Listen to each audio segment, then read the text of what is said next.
Okay, thank you, Sue. Thank you. Welcome everyone to the August 3rd meeting of the Climate Resilience Committee. We're going to start out with a comment by Mr. Goldberg, City Attorney. Thank you, Madam Chair. Any person who is a lobbyist pursuant to Chapter 2, Article 6 of the City Code must register with the City Clerk and comply with related city requirements for lobbyists before appearing before the Climate Resilience Committee. A person may not lobby a city official, board member, or staff member until registering. A copy of this code section about lobbyists is available at the City Clerk's office or online at www.municode.com. In accordance with Section 2-888 of the City Code, written notice for this virtual meeting was provided to the City Clerk at least 7 days prior to this virtual meeting. Since this is a virtual meeting as authorized by the Governor of the State of Florida, members of the public wishing to address the body may do so by visiting www.miamigov.com/virtualboards to submit their written comments via the online comment form. Members of the public may also call 305-250-5351 to provide comments via the dedicated City of Miami public comment voicemail. All comments submitted will be included as part of the public record for this virtual meeting and will be considered by the Climate Resilience Committee prior to any action taken. The Climate Resilience Committee will accommodate any speakers desiring to appear in person, subject to all applicable emergency measures in place to prevent the further spread of COVID-19. Speakers who appear in person will be subject to screening for symptoms of COVID-19. Any person exhibiting any symptoms of COVID-19 will not be permitted to enter City Hall. All interested parties are required to abide by all state, county, and local emergency orders and are urged to remain at home and practice social distancing. If the proposition is being continued to rescheduled, the opportunity to be heard may be at such a later date before the Climate Resilience Committee takes action on the proposition. When addressing the Climate Resilience Committee, the member of the public must first state his or her name, his or her address, and what item to be spoken about. When the Climate Resilience Committee takes action or votes on any proposition before it, it shall do so by a roll call vote, which shall be recorded by the board liaison and included in the record. Please silence all cell phones and the noise-making devices. Any person with a disability requiring assistance, auxiliary aids, or services for this meeting may notify the board's liaison. The Climate Resilience Committee is using Zoom to hold its August 3rd, 2020 virtual meeting. Zoom is a cloud platform for video and audio conferencing, collaboration, chat, and webinars across mobile devices, desktops, telephones, and room systems. In order to ensure the public has the ability to view the meeting, the Climate Resilience Committee will be broadcasting the meeting, and the meeting can be viewed live on Miami TV at www.miamigov.com/TV, through the city's YouTube channel, and on Comcast Channel 77. The broadcast will also have closed captioning. Additionally, the Climate Resilience Committee has not selected a virtual platform that requires the public to purchase or download any additional software or equipment to watch this meeting. Aside from the Zoom platform, and the participants will be appearing remotely, the public will have no discernible difference in their ability to watch the meeting. The city has developed several new methods of ensuring public comment for this virtual meeting. It has established two new options. The first new option allows the public to provide comments via a dedicated Climate Resilience Committee public comment voicemail by calling 305-250-5351, where the individuals will be able to leave at least a 2-minute message that will be played during the virtual Climate Resilience Committee meeting. The second new option allows the public to submit comments via the Climate Resilience Committee's online comment form. The comments submitted to the comment form have been distributed to the board members and city staff throughout the day so the Climate Resilience Committee members can consider the comments prior to taking the action. Additionally, the online comment form will remain open during the meeting to accept comments and distribute to the Climate Resilience Committee members up until the chairperson closes public comment. For all the aforementioned options, all comments will be received will be included in the public record for the meeting. For these two new options, the Climate Resilience Committee has also created a simple set of instructions explaining how the public may submit their comments with either option. Those instructions are provided in notice to the public and published online at miamigov.com/virtualboards. Additionally, like any other Climate Resilience Committee meeting, the public may also provide public comment at City Hall. The city has set up a terminal. The city has set up a terminal in the event members of the public travel to City Hall to provide public comment. However, due to COVID-19, all speakers desiring to appear in person will be subject to all applicable emergency measures in place to prevent the further spread of COVID-19. They will be subject to screening for those such symptoms. Any person exhibiting any symptom of COVID-19 will not be permitted to enter City Hall, but will be able to participate through the remote options described above. These three public comment options established and provided for the virtual Climate Resilience Committee meeting comply with Section 286.0114 and Section 120.54 Florida statutes. The Climate Resilience Committee has published an agenda available upon request, as well as included in the notice to the public pursuant to our city code and the items and topics that we discussed at the virtual Climate Resilience Committee meeting. Additionally, the public has been given the opportunity to provide public comment during the meeting with the terminal at City Hall and online public comment form, and within reasonable proximity and time before the meeting and during via the public comment voicemail and online public comment form. Moreover, Section 286.014, subsection 4, subsection C, Florida statute specifically authorizes the Climate Resilience Committee to prescribe procedures or forms for an individual to use from the board or commission of a desire to be heard to indicate his or her support, opposition, or neutrality on a proposition. The Climate Resilience Committee, through its 3 public comment options, have provided 3 different procedures and forms to indicate, among other things, his or her support, opposition, and neutrality on the items and topics to be discussed at the virtual Climate Resilience Committee meeting. The Climate Resilience Committee meeting provided information on how to submit its comments and then notice to the public on a dedicated webpage and via its social media channels. Madam Chairwoman, are you comfortable with these notice provisions as set forth in the rules of procedure for this meeting? Yes, thank you very much. Thank you. Okay, great. Thanks, Mr. Goldberg. We'll get started with the rest of the agenda for the meeting. We'll begin with a roll call. I guess in order to simplify things, I'll call your name, just say present. So Patrick Rinn. Present. Okay, Ronaldo Borges. Present. Jose Regalado.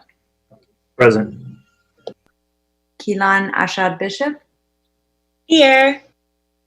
Wayne Pathman. Okay, Wayne is here. Didn't unmute himself, but he's here. And Amy Clement, I'm here. And we're missing, we're just missing one member, Robert Hevia, who I believe is in emergency operations right now related to the storm. He should be getting in a few minutes. I sent him a text. Okay. Okay, great. When he joins, I'll make sure to call him out. So thanks everyone for joining again, and thank you for your patience with a little bit of the IT issues in the beginning. The next thing on our agenda now is public comments. So as you heard from the city attorney, we have different modes of public comment.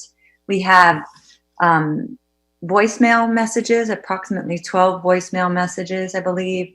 We have approximately 30 written comments.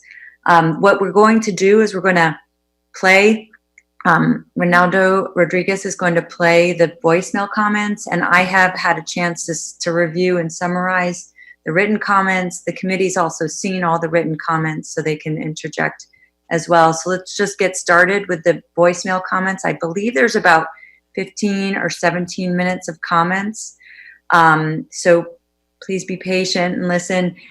We normally have 10 minutes in the beginning and 10 minutes at the end, but in the interest of making things go smoothly with technology, we're going to play them all right now. So without further ado, Ronaldo, can you take over and play those comments for us? Yes. Thank you.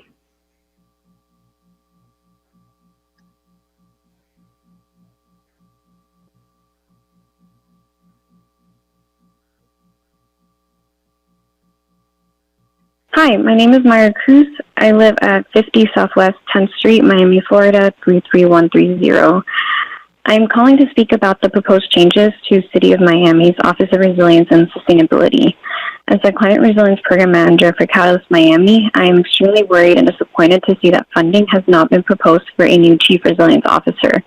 As someone who works on resilience issues each day, I believe we need someone who is dedicated to this work and working across different departments rather than under public works. Resilience goes beyond infrastructure issues and flooding events. We are in the midst of a pandemic, hurricane season, and a summer with brutally high temperatures. We need to finally throw our full support, which means adequate funding, for a well-staffed Office of Resilience and Sustainability. This is not the time to narrow our scope and definition of resilience, but a time to address climate change impacts with a holistic view. And by the same token, I believe that we should provide more resources and support for the Climate Resilience Committee as they are tasked with helping us assess impacts of climate change in more than one way throughout our city. So please, I hope that you reconsider making these changes to the Office of Resilience and Sustainability. Thank you. Good evening. My name is Kate Stein, and I live at 1550 Brickell Avenue, apartment 311B, Miami, Florida 33129. I'm calling to express my dismay and anger that the budget for the Office of Resilience has been zeroed out. Resilience is more than just sea level rise or risks far in the future. It's about building the community networks Miami needs today to recover from all risks, including the COVID-19 crisis we are currently experiencing and the hurricanes and tropical storms that are an ever-present danger. The Office of Resilience has community building functions that cannot be replicated by the Public Works Department alone. Its projects, such as the Miami Forever Climate Ready Resilience Strategy, are things Miami cannot afford to lose. Last year, I actually worked for the Office of Resilience, organizing community workshops on local impacts of climate change. We heard from Overtown residents about how they fear being left behind during a hurricane and how they want to organize their own community response teams to check in with their neighbors. In Liberty City, residents explained that poor maintenance of stormwater systems contributes to chronic flooding. The Office of Resilience alerted Public Works and worked with the department to address this issue in the city's Resilience Master Plan. In Little Havana and Little Haiti, we spoke with families and seniors worried about how to cope with rising heat when they can't even afford air conditioning or if the power's out after a hurricane. The Office of Resilience has proposed creating air-conditioned resilience hubs in city parks in response. Of course, there is alignment between Public Works and this office, particularly when it comes to engineering projects that address sea level rise and flooding. But the Office of Resilience is unique and vital because it enables city departments, businesses, nonprofits, universities, and most of all, residents to collaborate on solutions that address everyone's needs. It is a connective tissue that gets all of us to work together in the face of Miami's many challenges. So we must decide once and for all that Miami's resilience is a priority, not just for the future, but today. Thank you. Hi, my name is Zalala Medefris. I work at Catalyst Miami, which is located at 3000 Biscayne Boulevard. I'm calling in relation to both the Biscayne Bay study and the city budget. First of all, I'd like to mention that the Back Bay study fails to include many pertinent community concerns we've heard over the past several years, including nature-based solutions and septic to sewer conversion. In regards to the budget, I'm horrified to see that the CRO and deputy CRO positions have been proposed to be cut, and the Office of Resilience and Sustainability is moving under the Office of Public Works. This is a time, especially now, that we need this department most, and to see it decreased and merged when it's supposed to be interdisciplinary and really cutting edge is disappointing for our progress on climate as a city. So I urge you to put out a public statement in opposition of these two proposed happenings. All right, thank you. Bye. Good afternoon. My name is Gabriela Rodriguez, and my address is 13862 Southwest 102nd Lane, 33186. And I'm speaking on the behalf of the proposed defunding of the Office of Resilience in the City of Miami. Last fall, I spoke to the same commission about passing a climate emergency declaration under the City of Miami. Me, alongside other young students in the city, asked that our voices be heard and that the City of Miami recognizes the severity of the climate crisis and promises to take swift, bold action. After this, we thanked Mayor Suarez for his efforts in sponsoring the resolution of a climate emergency declaration from the City of Miami, and he told us that he would stay in a working relationship with us to uphold the promises of this commission. Earlier this week, we learned of the possibility of the Office of Resilience being defunded and the Chief Resilience Officer position being terminated. For those of us who worked to get this declaration passed, this broke our hearts. But this is not about us. This is about the current and future generations of a city who are right now facing a global pandemic, a looming economic depression, racial oppression, and now an active hurricane season. By choosing to defund the Office of Resilience, you are telling your constituents that you do not see the climate crisis as a threat. And that goes completely against what this commission had declared last fall through a climate emergency declaration. If anybody on this board believes that we can solve the climate crisis and protect ourselves from sea level rise, saltwater intrusion, extreme heat, and I can't forget future pandemics, by sweeping our resilience efforts under Public Works, you are fooling yourselves and failing the constituents of the most vulnerable city to the climate crisis in the United States, Miami, Florida. If you want to adopt and prepare for the changes we will see in this city, you would not find this. You will not defund this office, and you would not eliminate this position. You would integrate resilience into every aspect of our city and put it at the highest priority in every future decision you make. please reconsider defunding the office and actually choose to walk your talk. Otherwise, we will have no choice but to keep raising our voices. Do not fail the future generations of the city of Miami. Thank you. Hi, this is Caroline Lewis, LEWIS, 555 Northeast 34th Street, Miami, Florida 33137. I am grateful for this opportunity to leave this voice message as part of my public comment. The item I am speaking on is the existence of the CRC and the CRO. I think the city of Miami is a leader or wanting to be a leader in climate resilience. I am proud that the mayor and the council approved a climate emergency declaration. This is in response to a lot of the work CLEO, which I am the founder and senior advisor of, the CLEO Institute, which we have done in conjunction with the youth who have a very strong voice in the fight for climate resilience and a livable future. What I am very concerned about is the unfunding of the Chief Resilience Officer position. I know budget cuts are inevitable and priorities have to shift, but this is not a priority that we could back burner.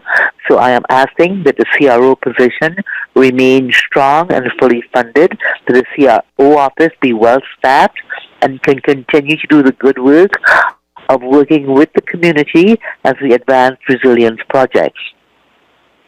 I also would like the committee, the Climate Resilience Committee, to continue to meet and to inform the work of the City of Miami. I value this committee and the work that it does. Thank you for listening, and I hope you will heed my advice. Caroline Lewis, City of Miami resident, 33137. Good morning. My name is Umbretta Agro-Endruf. I live at 929 Meridian Avenue in Miami Beach, Florida, 33139. I'm calling in regards to the defunding of the Office of Resiliency. I can appreciate the urgency and the emergency that the city and South Florida in its entirety are going through and unexpected expenses for the pandemic. However, I think it's unconscionable that in a city like Miami that prides itself, and Miami Beach that pride themselves to be at the forefront of the resiliency and sustainability practices, an office that is just so critical to the survival of our communities and our city as a whole would be defunded. I urge the city, the commissioners, and the mayors to revise this decision, and I hope we will be able to find the necessary funding to reinstate the office and the officers that are so critical to the survival and the thriving of our cities. I thank you very much for your service and your dedication. Good morning. My name is Umbretta Agro. I am a resident of Miami Beach. I'm calling in regards to the defunding of the resiliency. Hello, my name is Rachel Silverstein, and I'm the Executive Director of Miami Waterkeeper. We're at 2103 Coral Way. Just calling to urge the city to rehire a full-time Chief Resiliency Officer. Jane Gilbert has done so much to coordinate resiliency efforts across departments, and it's really a truly interdisciplinary effort that should be reinstated and made a priority by the city.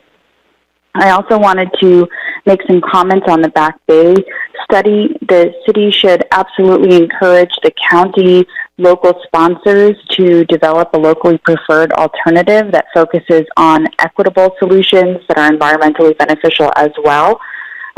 Those include green infrastructure and living shorelines, coral restoration, septic to sewer conversions, particularly in Arch Creek and Little River basins, fortifications for the county's sewage treatment plants, and stormwater retrofits that improve the quality of stormwater before it reaches the bay. We have more information about this on our website, and we'll be sending along a detailed comment letter going over all of these facets of the plan very shortly, and will be available on our website as well. Happy to answer any questions. Thank you so much. Good afternoon, City of Miami. I'm Emily Gonzalez, a proud Cuban Colombian student at Coral Gables Senior High School, and I am worried about my future. For the past years, my house has been flooded multiple times and has led me to the extent of having climate stress and anxiety.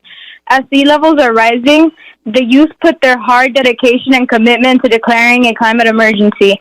I had hope in you, Mayor Suarez, for saving our city and for the beauty of our roots and our culture. As the declaration passed, it is still silent today.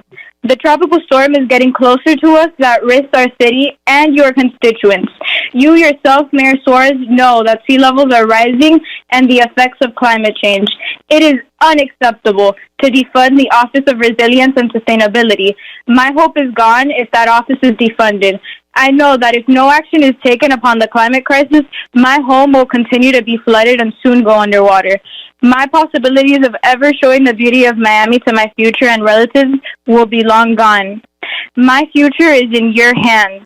Please make the correct decision to fund the Office of Resilience to have the possibility to save our city. Thank you.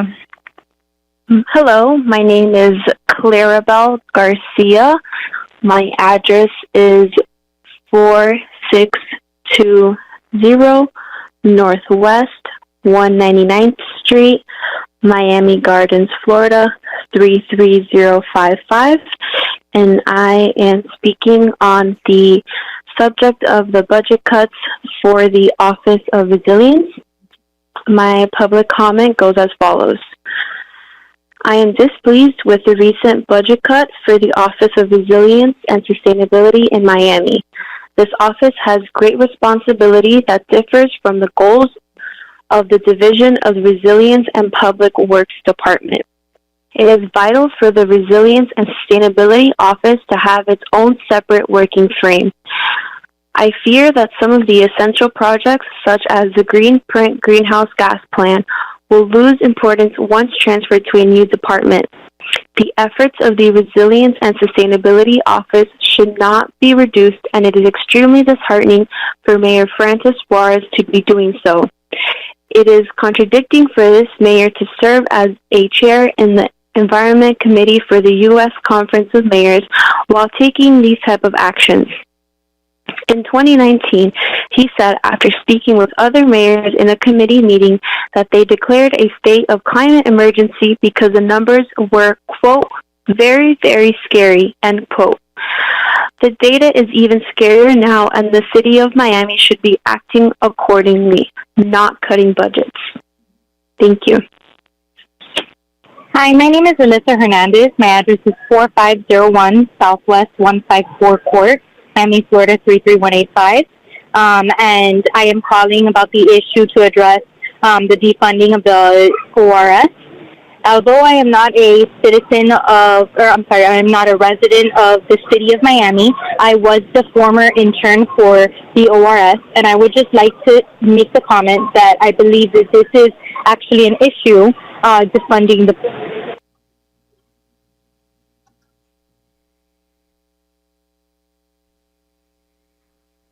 Is that the end of the recordings? Yes, ma'am. Okay, great. Okay, thanks very much. I'll just add, there's approximately 30 written comments that came in as of noon today, and I'll just provide a brief summary here of those. We don't have time to read them all into the record. They have been made available to the entire committee and will be part of the public record as well. I have a few high-level points that came out of that I will just summarize. One is that it was repeated that Miami is in a climate crisis and there is no time to waste. Resilience is should be a priority. Many of the comments pointed out that voters had approved the bond, indicating their vote that resilience should be a priority. There were a number of youth climate activists as well that had advocated for a climate emergency and were discouraged by the defunding of the CRO. There were a number of people commented about how resilience works across different aspects of the city, including housing, heat, carbon emissions, health, disease, and in addition, that this is the mission of this committee, which is more broad than just an infrastructure committee. A number of people commented that Miami needs to be a leader on this, and that coordinated efforts across governments in South Florida, and as well as with community and residents, require a dedicated CRO. It was also noted that the talents of Alan Dodd and how talented and adept he is, but he needs support in order to do the important work of resilience. So I would just summarize and say that there's a very clear message in the public written comments not to defund the CRO, instead to maintain a independent dedicated CRO position. And I think that about summarizes it. Now, I did we shared the public comments with the rest of the committee. At this point, I'll just ask the committee for your help in determining whether I missed anything. We will be discussing this issue in a moment on the agenda, but just in terms of, did I miss anything from the public comment that in the written comments that anyone that you may have seen? Anyone from the committee? Oh, okay. I see Robert has joined us. Hello, Robert. Thanks for joining us. Okay.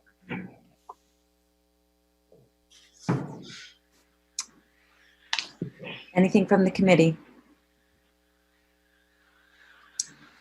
Okay, well, we'll return to that in a moment. We have some business to take care of. One is approval of the minutes from the July 6th meeting. Those were circulated by Ronaldo Rodriguez. Has everyone had a chance to look at them? Have any comments? I move See to a approve. thumbs up. Okay, we have Ronaldo Borges moves to approve. I second it. Jose seconds. So I guess, remind me, Mr. City Attorney, do we do a voice call, or can I ask for objections?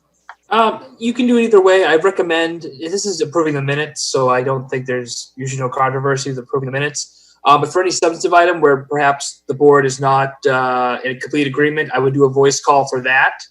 Okay. But material like this, where I don't think anyone would have any objection, you can do it just by acquiescence if you'd like. Okay, so does anyone object to approving the minutes?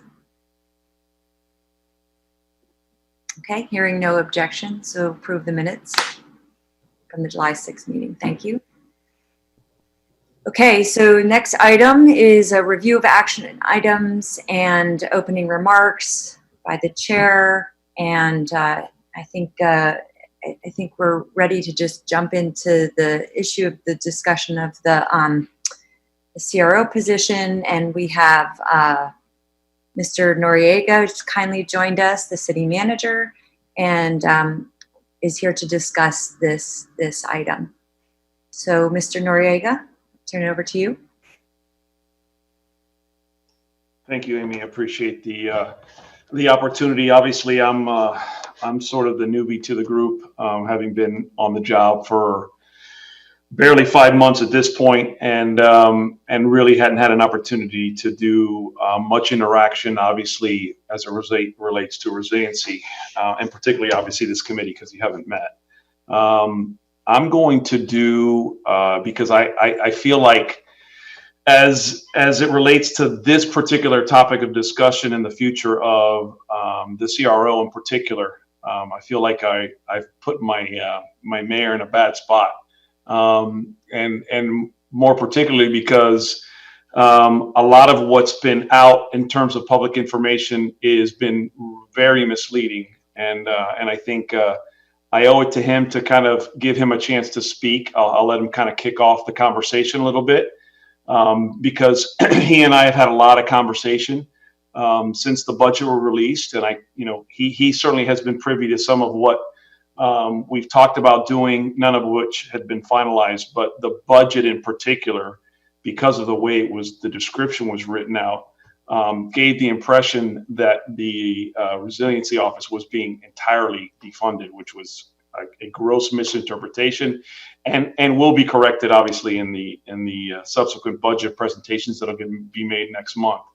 But I want to give the mayor an opportunity to speak real quick, and then I'll kind of do a deeper dive in terms of the organizational chart and the actual funding behind some of the changes, so that everybody has a deeper appreciation in terms of what we are doing and some of the rationale for it, but also to give you an opportunity to sort of ask some questions of me, most of which I probably won't be able to answer because I'm, again, very new to this, very new to the city and particularly the organizational structure. But I do have obviously Alan and Ziri on the call, and we've kind of been working together behind the scenes, in particular on the restructuring. And by the way, the restructuring that we're doing is not limited to obviously resiliency in particular. I think you're going to sort of find we're actually going to more likely when it all shakes out enhance our resiliency platform and profile and the department and its resources. But we're doing a citywide restructuring in terms of a lot of departments. In terms of creating some opportunity out of what in essence has been a pandemic and sort of an opportunity to sort of readdress some of how we work as a city. And by that, I mean, in terms of, we're functioning in a lot of ways virtually that would have been sort of very forward thinking as early as January, February. So functionally, we're operating very differently as a city now than we did back then. And I think that's going to continue to evolve. And I think all to the betterment of the city. And I think in terms of the level of service we provide to our residents and our constituents and our property owners. So with that, I'll kind of defer it. I'll sort of lay it off on the mayor's hands and let him kind of introduce and kind of respond to some of the, very unfair criticism of him and what we've been doing. And a lot of that is my fault because we miscommunicated it in the budget. So, Mr. Mayor, if you'd like. Thank you, Mr. Manager. And thank you all. First of all, thank you for your service. I want to thank all the board members for serving on this incredibly important board that I actually created when I was a commissioner. And I'm very proud of this board. And this board has metamorphosized and continued to grow in ways that are, I think, essential to the viability of our city going forward. I also want to thank the community of people who are helping make Miami the most resilient city on the planet. Some of them spoke today: Catalyst Miami, the Clio Institute, Carolyn Lewis, Fridays for Future Miami, that I've been corresponding with, Waterkeeper Rachel, who's phenomenal. And I want everyone to understand that we are as committed and will be as committed as ever to making sure that Miami is not only the most climatically resilient city on the planet, but is also resilient to economic shocks like we've seen, pandemic shocks, which are, a newfound threat to our viability and to our way of life. Some of the things that we are focusing on over the next few months that you'll see hopefully as a year of action. And I have been blessed, thanks in part to my predecessor, thanks in part to a variety of people, to have been given a national and international platform on resiliency. And that's something that I'm proud of. And that's something that we have received that recognition because of the work that we've done and the action that we've done. And I don't think we can and should go backwards. I think we need to continue to go forward. I want this to be a continual conversation. I think one of the things, and the manager alluded to it, was there wasn't great communication in terms of the way this was rolled out. And I hope that today begins a process of fixing that. But I can tell you that I, as mayor, I'm here to listen. I'm here to also see how we can do things better. There's certainly no final decisions that have been made. But I do think that our manager, our assistant city manager, Zeri Hikwaba, Alan Dodd, we have been listening to the concerns, and we know that part of it is, the budget was rolled out in a way that it showed that the CRO and the CRO's budget was completely wiped out, which was not actually the case. But there were also concerns valid concerns about what the new CRO's position would mean. and what kind of responsibility would they have and what kind of operational control that they have. But this year, we hope that to be a year of action. We hope to be able to finalize our carbon neutrality plan as we're required to by C40, which is something that I was blessed to be invited by Mayor Garcetti from Los Angeles to join, and we did. We're hoping to have our stormwater master plan finished, hopefully within this calendar year, but certainly within this upcoming fiscal year, which is going to demonstrate how we spend the Miami Forever bond money going forward. October will have a series of initiatives that will be initiatives that are meant to create a continued emphasis on resiliency and on climatic resiliency. I have 2 pieces of legislation, one on emergency vehicles and another one on solar panels that we're hoping to unveil in October, right after the budget, in the new fiscal year, the first month of the fiscal year. So those are things that I'm extremely proud of. And I think, one of the things that we're now in a world with Zoom where it's easier even than before to communicate. It's easier for us to have meetings. It's easier for us to get together. And I think these climate advocacy groups that have been advocating in their silos, I think it's time for us to all come together and join forces, because we are all on the same team. And I think this committee, which has done incredible work, needs to come together. And it can't just be in their individual work that they do it. I think there has to be a moment where we come together, whether it's once a month or whatever it is, where we can continue to talk about these issues together so that we can speak with one voice, particularly on subjects that are so important. And I will say that every single organization that has spoken has influenced me. I have learned tremendously from these organizations, and we've collaborated on public policy issues that have continued to elevate the conversation. And for me, it's a continual process. It's a continual learning process. I think we have a wonderful team. I think Art will talk about how we, what his proposal is in terms of potentially strengthening the team. But again, like I said, I am not 100% convinced to do it a particular way. I think, in my conversations after, of course, some of this stuff became public, and challenging my own administration to come up with good answers, I think that they've come up with what I think is a good explanation and a good, structure. But I'm open to hearing other voices on it and making sure that it's something that everybody in the community feels comfortable with. Thank you, Mr. Manager. And thank you, Amy. Thank you, Mr. Bayer. Mr. Manager, do you wanna respond or take over? Yeah. So if I can, Ziri, can you pop up the proposed organizational chart?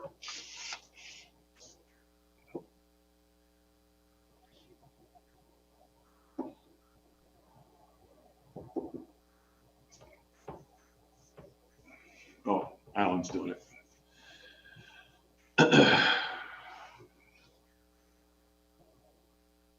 No, so this is the Resilient Action Group. There's the actual org chart.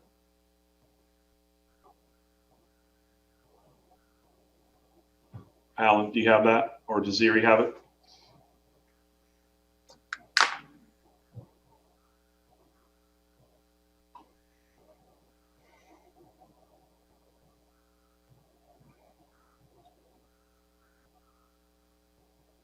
Is Alan able to share his screen? Is that what we're waiting for?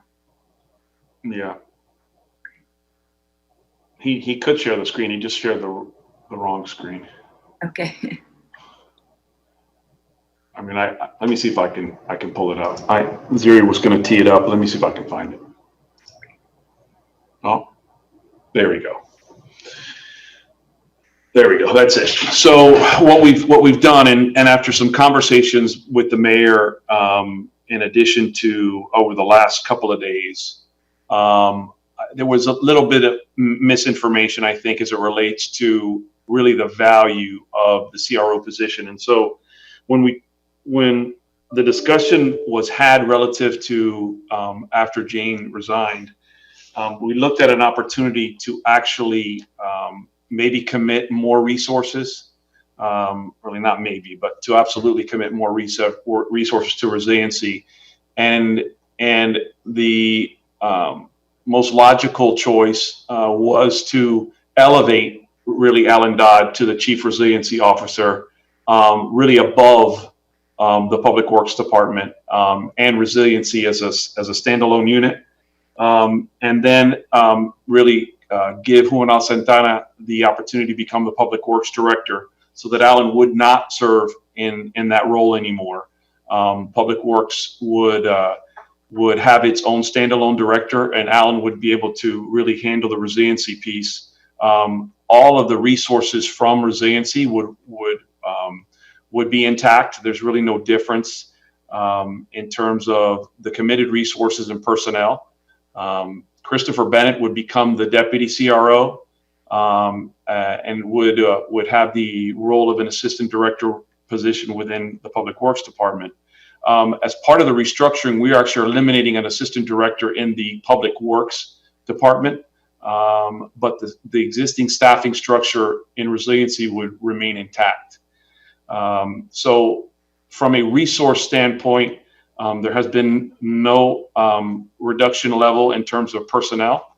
And in fact, when you look at the overall resources committed to this structure, the way we have it laid out, it's the only area in the city of Miami in the proposed budget that got a budget increase, not a budget reduction. Every department took a hit budgetarily in terms of the 2021 budget. And this is the only area that did not receive a budget reduction. And in fact, it received a budget enhancement of $1.3 million.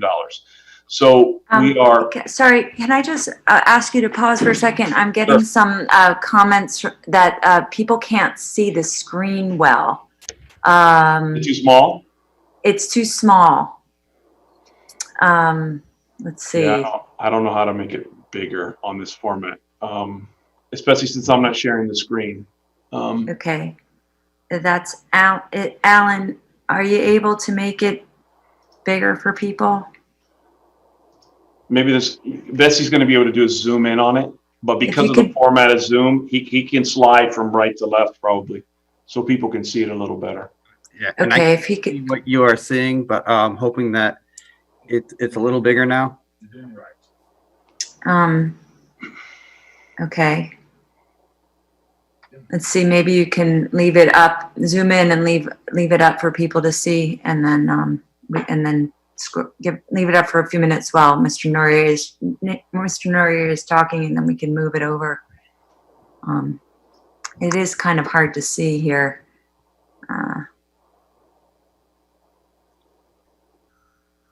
Okay. Is everybody in a full screen on their Zoom? This is the people that are watching from. That makes it. Well, I mean, if you can communicate that, because if they can hear that, because bringing it to full screen, actually, you see it pretty well. Okay. If you do that on your computer or your laptop or. Amy, I'm going to take a screenshot and share it in that WhatsApp group, and maybe that'll be helpful for you. Okay. Perfectly. So I'm in full screen mode. Okay. And we should be able to make these available to the public as well, right? Correct. This is a proposed structure, correct? Okay. And I'd love to get some feedback from everybody if they, as they have an opportunity to review it, if you'd like. Okay. Sorry, go ahead. So there's an additional position that's also been created, which was literally just created about a week ago, which sort of falls in line and directly connects to the resiliency effort. And it's a position created in my office, in the city manager's office. We haven't had an economic development person for quite a while. City used to have an economic development department. So I decided that there was really a need to create an economic development focus, especially within my department, to work sort of cross-departmentally with a lot of the various departments that touch that area of economic development, resiliency being a very key part of that. So I've created a position within my department that's going to plug in that and work with obviously our housing and community development department, planning, building, zoning, and directly with the chief resiliency officer, so that with Alan, so that there's also that economic development component, which has a very specific focus now. It was a bit, I think, sort of under appreciated and under focused in terms of, the administrative side of that in the past. And I really felt like everybody had a tendency to sort of focus in on silos. And I think that position in particular will lend a particular level of importance to how the very disciplines within the city interact as it relates to economic development as a whole. But I think it can be play a major role in terms of resiliency as well. Can I ask you to highlight where on the organizational chart is that position? It's not. It's in my office. It's not. It's outside of this particular organizational structure. It falls directly into my office staff, city manager's office. Okay.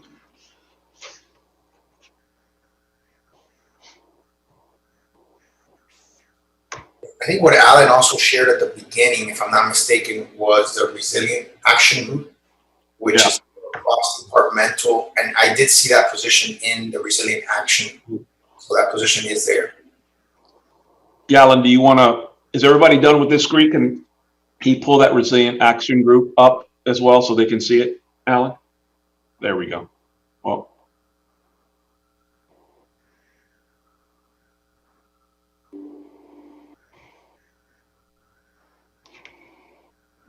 Sorry about that. It's a little challenging working off a single screen here. Thanks, Alan.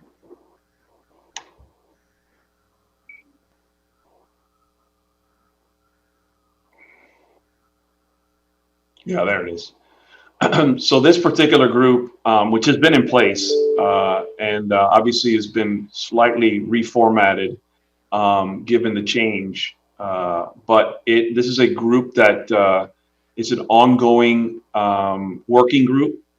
Alan and Ziri can speak to it in a little more detail if you have any questions, but this group is intended to be the group that actually implements and puts into place sort of the actionable items that are sort of a result of a lot of the planning and plans that have been conceived up to this point, and then will be obviously continue to be vetted and processed throughout. I mean, one of the things that the mayor has given me as an absolute focus the day I took the job was a real focus to really move our Miami Forever Bond program forward, and with an emphasis to actually get projects out.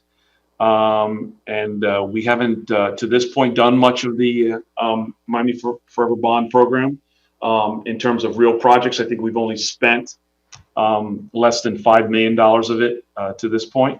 So I have a real focus for a lot of reasons. Obviously, one, to make good on the promise that was made when that bond referendum was put to the public, and there's been a lot of discussion in terms of the various tranches and how they get spent, and getting those in place quickly. But also, given the economic environment we have now with COVID and the byproduct of that in terms of our economy, I think it's even more important for us to really make good on that Miami Forever Bond promise as an economic development stimulus resource, and then also obviously for the purposes of just meeting that pledge we made to our residents and our constituents that we had this entire program around resiliency, affordable housing, and we've got to make good on that,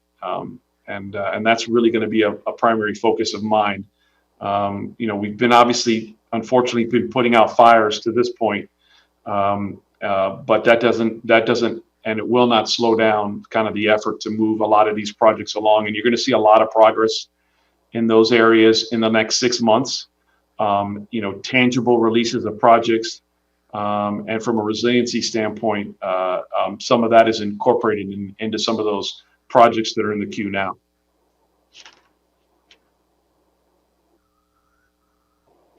If there's any questions, we have Alan and Ziri, myself, the mayor on. You know, we're happy to entertain any questions or anything that you want to highlight. You know, obviously I'm new to the group, so now's your opportunity to sort of give me a little institutional memory or institutional knowledge if you feel that now's the time too as well. Okay, so let me turn to the committee now. Are there questions, comments for the from the committee for the mayor, Mr. Noriega, or Alan, or the deputy city manager? Patrick. Hi, everybody. So thank you for the presentation. So I think my first question would be, since I joined the committee, I think it's been three years or so, I've been really impressed with sort of the incremental improvement and momentum that both the city and the committee have been able to build upon.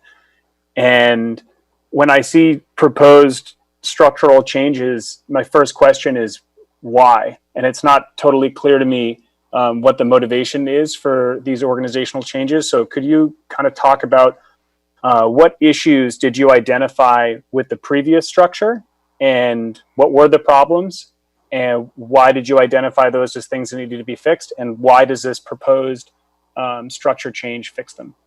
So I think you kind of hit it on the head in sort of how you worded that when you said incremental progress. And I think we're past the stage of making incremental progress in terms of sustainability and resiliency. I think it's now time to kind of move it forward in terms of actual work product.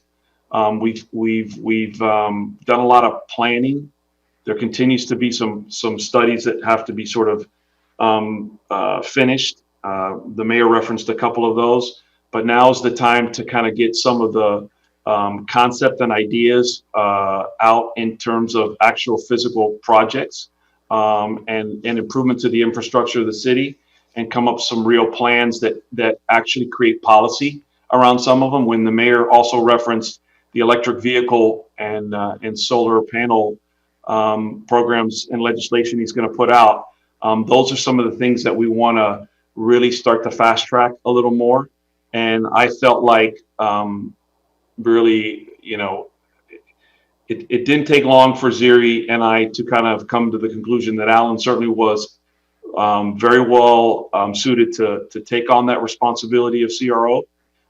And given the nature of his background and in conjunction with Ziri's background as well, I thought that if we're going to actually move a lot of these concepts and theory studies forward, I think we needed individuals that could carry that forward. And I thought, honestly, Alan was the most qualified person to do that.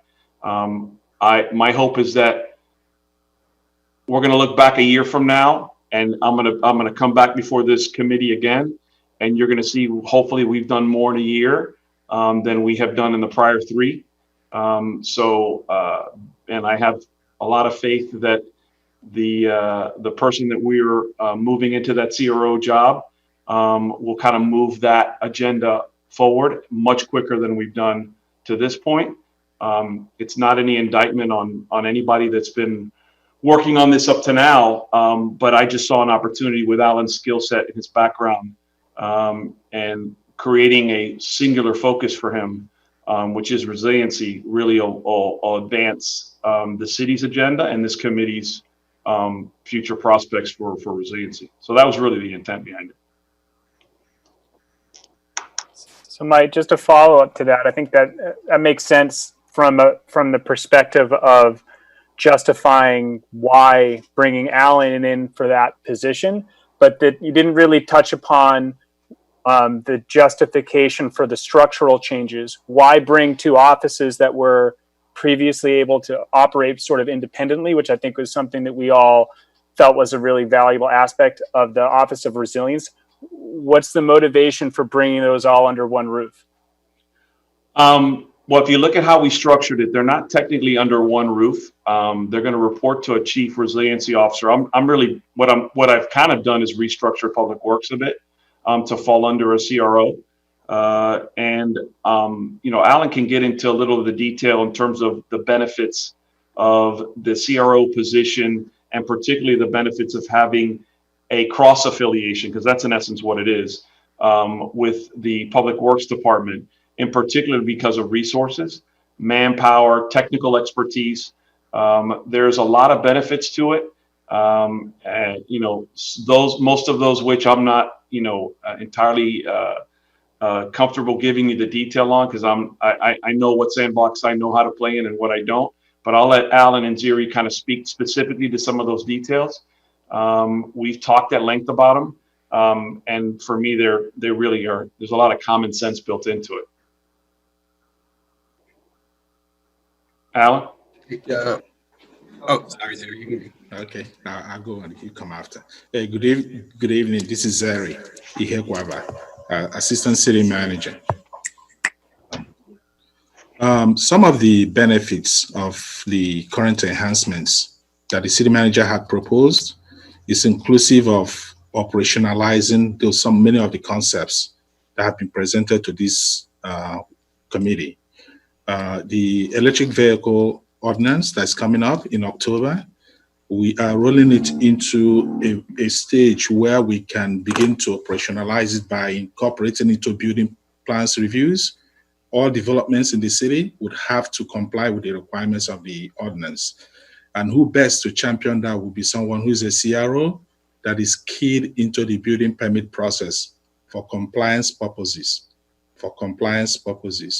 And also, we have the stormwater master plan that we're trying to finalize by December of 2020, which obviously Alan Dodd, who has worked with the Army Corps of Engineers prior to joining the City of Miami, and he has done extensive work with the back-based study, that he is the champion that is going to take it to the next level.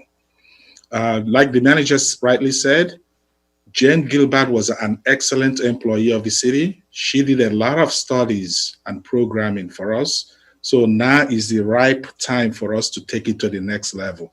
How do we transform those study reports into actual concrete projects that you will see and you feel proud that you are a major stakeholder in the implementation and realization of those programs and reports?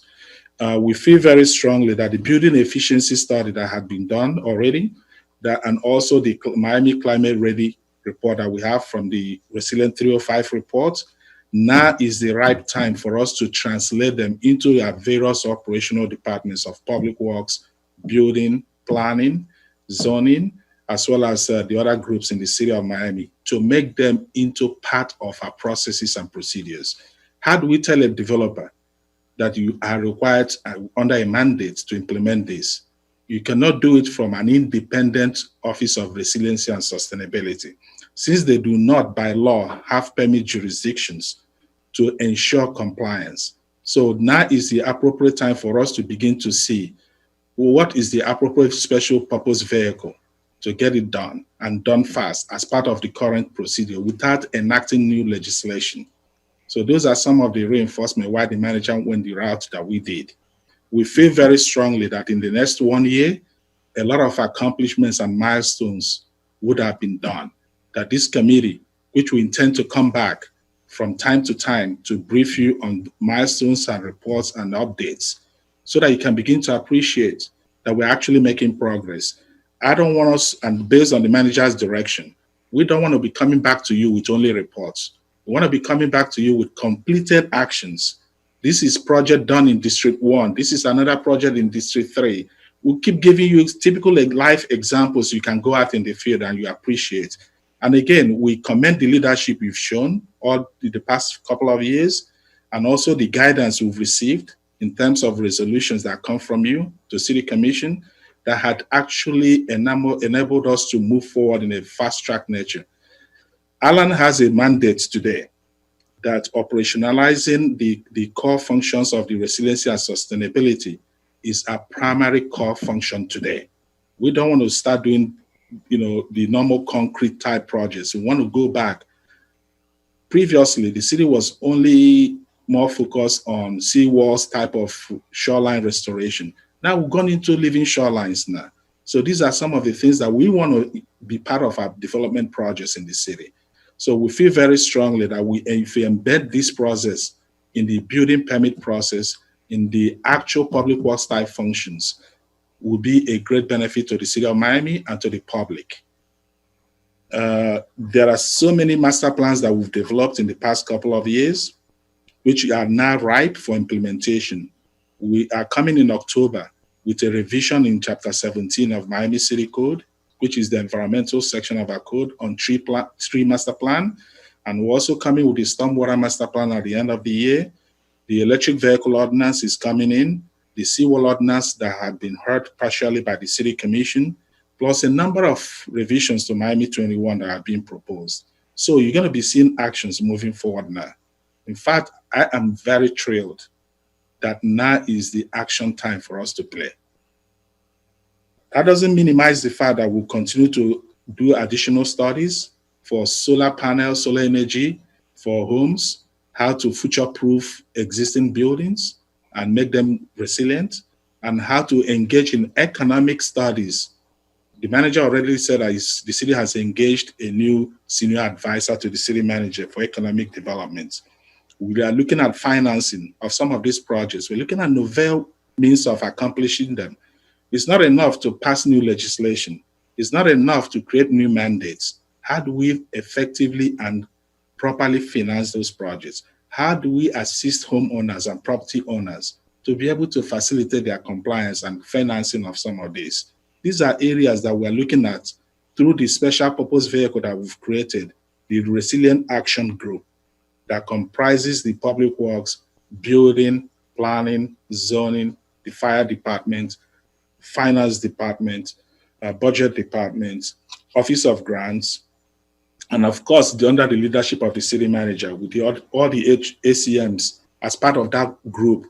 So the intent is for us to have monthly meetings every month, and we are willing to invite you to join us at any of our meetings where we actually explore some of these and see how cross-functional and interdepartmental approach will facilitate the work of the CRO.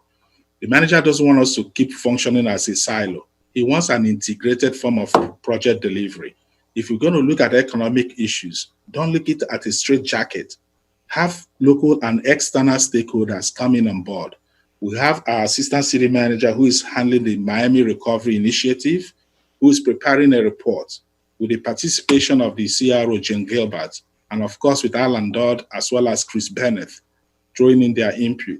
They're beginning to fashion out new ways of doing business. How comfortably, how effectively can the city restore its services? Can businesses bounce back? Can we fastly recover from the major shock that we're going through, the pandemic shock? These are some of the various areas that we're looking at, and we feel very strongly proud that the city is going to recover very quick.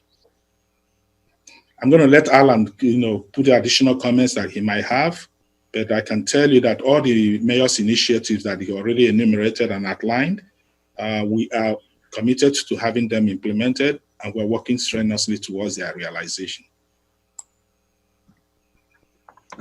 Thank you very much. And it's an extreme honor to be asked to take on this position after all the work that has happened with Jane and her entire team over the last 4 years. And I think it's very important to recognize that they really did set the plan for us to move forward on. When you look at the climate resilience strategy, the integration with the 305 strategy, the greenhouse gas inventory work that we've done, and all the partnership that we've had on everything dealing with climate resilience, whether it's the King Tide Action Plan, the Hurricane Response Plan, the Seawall Ordinance. It's not any one person, it's a team effort. And we are adding to that team that's going to be able to bring forward the resilience ideas. Within the Resilience and Public Works Department, we bring GIS capabilities, we bring additional engineering and environmental expertise that didn't exist in that office. And we really don't need to duplicate it in 2 different offices. By coming together, we can share in those resources. We can take the administrative burden off of the Office of Resilience for doing those day-to-day things that you have to within the city, whether it's turning in timesheets, managing HR issues, dealing with every time we need to take something to the city commission, there's a lot of staff time and paperwork that goes along with that. And now the Resilience Public Works staff will be able to assist them in accomplishing those tasks. I see this really as a way to become more efficient, and as the city manager has asked us to do, to deliver on the promises that we've made to the people, and anything that we can do with your guidance and advice, because you are the overarching committee that will look at the actions that we're taking and make recommendations. We really do want to partner with you and with the public, just as Jane has always done. My goal is to continue to build on those partnerships with external agencies.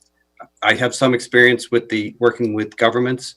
There's so many organizations here in Miami that are all working together to make it a resilient place. And that's what we need to keep doing, is working together, bring everybody on board, because it's the team that makes us a resilient place to live.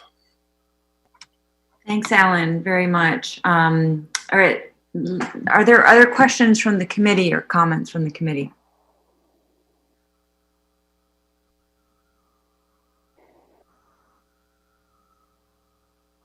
Patrick, go ahead. That's just be my two sort of follow-ups. A lot of the explanations, those make sense. But one thing that didn't totally make sense to me is sort of treating the process of planning and action as sort of two independent things that happen in sort of a binary motion, like you do one and then you do the other and then it's done. But I feel like the issue of resilience in a changing climate is a very continuous process, and that I get the idea of taking all of the planning from the past 3-4 years and putting it into action. That's really smart. But while that action is happening, you can't stop planning, because things are always changing. And it's, I think, a lot of the work that, I would see Jane in her office doing, keeping her eyes on what is the leading research, what is the leading cutting edge thinking on any issue at any given time, is extremely important, because, it's always changing. So that would be like my first comment is, while I do appreciate the idea of taking a plan and putting it into action, we still need to have people that are planning for the next set of unknowns, today, tomorrow, next week. Then my second point would be, clearly there, as you've already seen from public comment, there's clearly an optics problem here. And I know Wayne's talked about this a lot from the beginning of this committee, is that how important it is to demonstrate to the city and the world how important resilience and climate issues are in Miami, to indicate, so people know not just that we're a leader in this, but to also kind of build a little bit of and trust in local government that, we've got this, that we're working on it. And I think the optics of how this transition happens is extremely important for, institutional investors, local businesses that want to feel like, okay, the city's really on top of this. So I would, that's just a little advice. I think coming here and speaking with us is a really, really great step. But I think more can be done to help kind of educate the community about these changes, why they're happening, and why they're actually a step up in the city's commitment to this issue. Hunter, can I just jump in on that? I can see Art sort of wanting to jump into it. I want Art to jump in on it. But I think you're absolutely right. I think the optics on this were terrible. I'm not going to sugarcoat it. I think Art and I had a lot of conversations about that over the last few weeks. It's part of the reason why we're all here right now. You know what I mean? Because we wanted to make sure that the truth prevailed and not an optical version of the truth, right? And that happens. It happens, and unfortunately, in today's day and age, all it takes is one person to put out a tweet or put a social media posting. It goes viral, and then you can never put the genie back in the bottle, right? So I've tried on a personal level, and many of you would probably know, and many who are watching would know, I've tried on a personal level to reach out to people and sort of unspin the narrative, but it's a little bit too late. You know what I mean? And so I think for us, the best thing that we could do is confront it and come here and say, hey, look, this is what's being said. This is what we want you to know where we're at. We don't think we have all the answers, but part of what I think is, so let's talk about the good, right? What I think will be one of the good byproducts of this this sort of misstep is this engagement that we're in right now, right? And I think my hope, and Zeri kind of alluded to it, you have this resilient action group, right? And I think what I don't want to see happen, and you have a bunch of organizations, great organizations that are doing great work in this community, the Cato Institute, Catalyst, Waterkeeper. We need to start talking together all the time, or at least like on a monthly basis, right? Where we're all sort of coming together. That's sort of my vision, because I think what will happen is there'll be less miscommunications, right? We'll be able to talk through some of this. Hey, look, we're thinking of doing this. What do you guys think, before it even happens and before it gets miscommunicated to the public, right? So that there isn't a backlash, or there isn't a viral situation that then is a much harder thing to unwind and to sort of fix. And I do agree with what you're saying, Patrick, because, and listen, every member, I've come before this committee multiple times, and I will say that the dedication, and I miss my former board member, Francis Colon, who's also, someone who's done magnificent work in this sphere.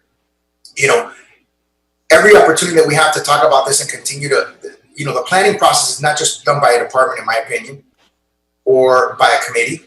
I think the more people that we engage in the planning process, I think the better off we're going to be. Because I think I don't think it should only rest on a CRO, right? I think it should be primarily done by the CRO, but I think it should be done in conjunction with all these amazing organizations that are doing great work. I think it should be done in conjunction with this organization. And I think it should be done in conjunction with the highest levels of government. If we didn't value resiliency, I wouldn't be on this call. The manager wouldn't be on this call. Zeri wouldn't be on this call. The reason why we're on this call is because we saw what was happening, and we said, wait a second, we need to fix this right away. So I appreciate your comments, because I think they're very valid. Thank you, Mr. Mayor. I want to push back a little bit on this issue and say it's not, from my point of view, not just a question of optics. I have worked through with Jane and her counterparts at the Miami Beach and the county as well, in engagement with multiple with the collaboratives between the university and all the organizations that you mentioned. And I can tell you that that alone, coordinating with other groups, with institutions here, is a full-time job. Jane has been on calls. I think I've been on workday calls with her several days out of each work week in these kind of collaborative settings. So I want to push back and say that I'm really not convinced that her job can be taken over with all the responsibility that Alan has, and that organizational chart is immense. I mean, there's an immense amount of work there. I don't see how the city can be represented in these big collaborative, important institutional collaborations without a dedicated CRO. And that's my opinion as someone on this committee, but also as someone who works at the university and who has been involved in a lot of big projects with the CRO. So I see you raising your hand. Is that? Yeah. I want to reply to that. Specifically, and I wanted Art to maybe chime in on that, and Alan as well, because my understanding of what Art has proposed, and it has been influenced by a lot of the concerns that have been expressed by the community, is that Alan will be a full-time CRO. In other words, that will be his primary responsibility. And that will be his response. I mean, he will be the CRO. So the CRO is being dislocated, the position, from managing the Public Works and Resiliency Department. That's my understanding of the vision of this changed org chart. The difference is that before, the CRO had no strict authority over the Public Works Department, and the Public Works Department now will be operating underneath Alan. But Alan will be specifically and exclusively a CRO. The manager of that department will be Juvenal Santana, who used to be the Public Works Director. So he will just resume what was his role before as a Public Works Director, and Alan's full role and function will be the CRO, with the difference that he's now a more empowered CRO because he actually has control over the department, which the previous CRO did not have control over. Is that right, Mr. Noriega? Does that make any sense? That's spot on. Spot on. That was the intent with this particular organizational outline.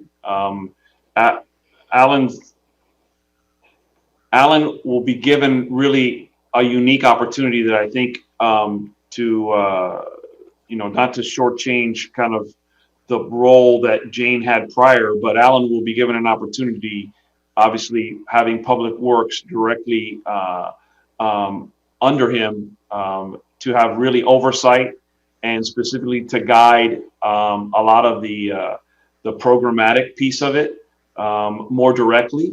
And that is a game changer, I think, from a resiliency standpoint. But his independence, his job focus will be resiliency as the CRO. It will not be a Public Works function. Public Works will be managed on a day-to-day basis by the Public Works Director, as has been the common practice in the city up to now. So Juvenal Santana will step into that role. And I think there's a second change that, and again, and this goes to Patrick's point, I don't think it was very well communicated, or I don't think it's been, maybe you knew about it. I as mayor, I was unclear as to this.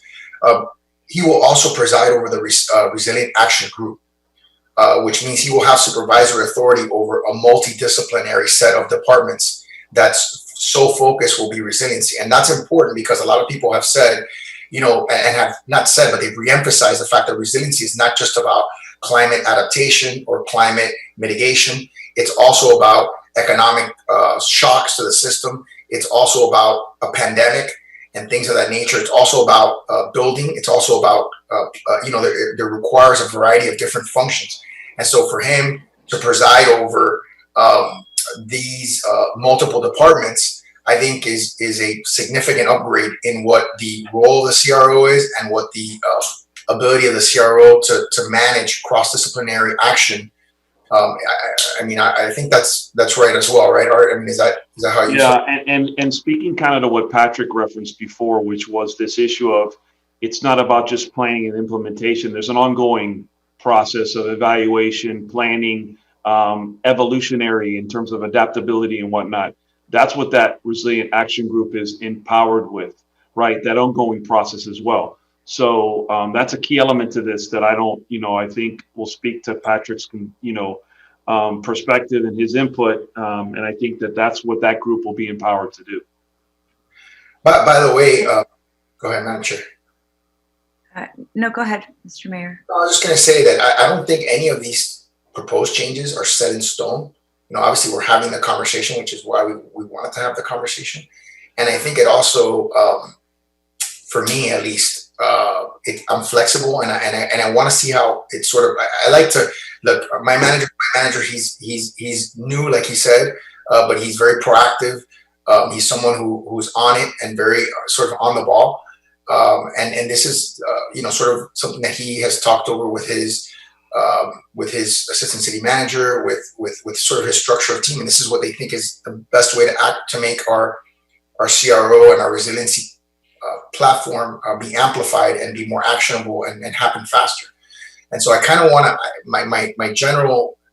my sort of default position is to want to let him have an opportunity to do that and then sort of reanalyze, 3 months, 6 months down the road and say, hey, where are we? Are we really moving the ball? Or are we not? And do we really, maybe we should go back to sort of the way that things were. But I will say that under the structure, even though the prior structure, even though, or the current, it's really still the current structure, even though the CRO was supposed to be a flexible actor that could, in theory, do cross-disciplinary work, that's not the way it was actually structured. I mean, I think Jane did a good job of doing that.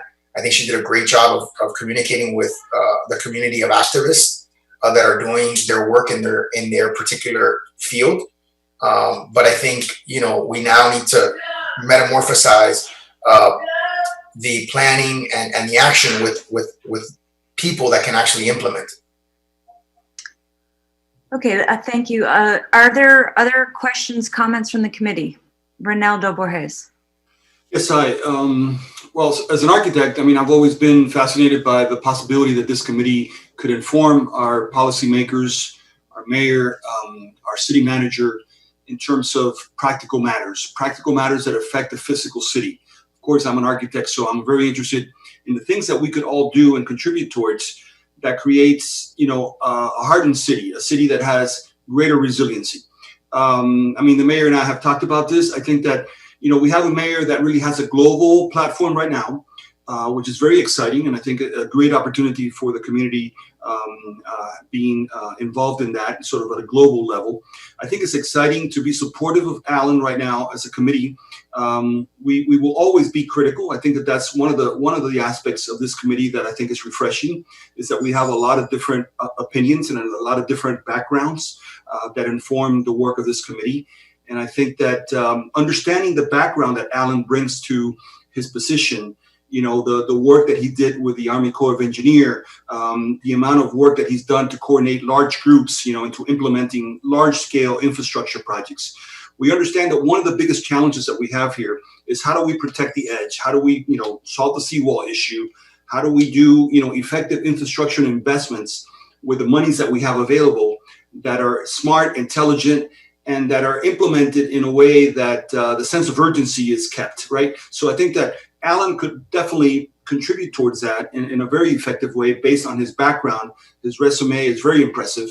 I do think that this is a very holistic issue, very, very complex. There are things of social equity and affordable housing and all these things that we need to continue to consider that to be written into the codes, whether it's inclusionary zoning strategies and all kinds of other innovations that we need to be looking at, on the housing side, on the equity side, and making sure that the city is continuing to go into a smart planning mode. And that's the role of our committee. So I think that, it is a fresh start. I think, we have a new manager with great ideas, different skill sets, and the support of the mayor and hopefully the commission at large. I, for one, would be very supportive of this idea of sort of, implementation mode. I think that it is important, after all the thinking, all the planning, and all the concepts, to start to really implement this in a phased process, because that's the only way to do this.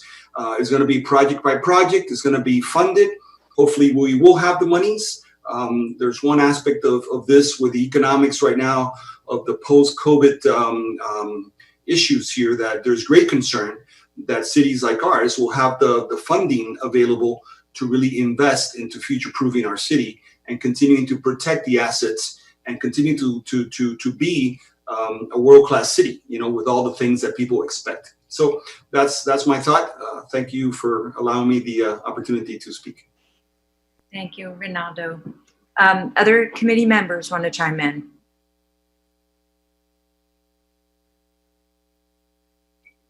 I see Patrick raising his hand. Is there anyone else? Because just want to make sure that everyone has a chance to speak. Okay. And I guess we'll probably have to wrap this up because we have a couple other agenda items to get to. Patrick, and then the mayor. Yeah. Sorry, the mayor. Do you want to say something before Patrick asks this question? Just very quick, and just a comment. I have a board seat. My board member, Frances Colon, resigned. She did magnificent work. She's phenomenal. But for everyone who's listening and for all the organizations that I've mentioned, if they're, I'd be happy to get your recommendations, whether it's by email or by text or by messages on Instagram or whatever. Anyone who wants to suggest someone, I'd be happy to take their suggestions, because I do think that this board in particular is incredibly, incredibly important.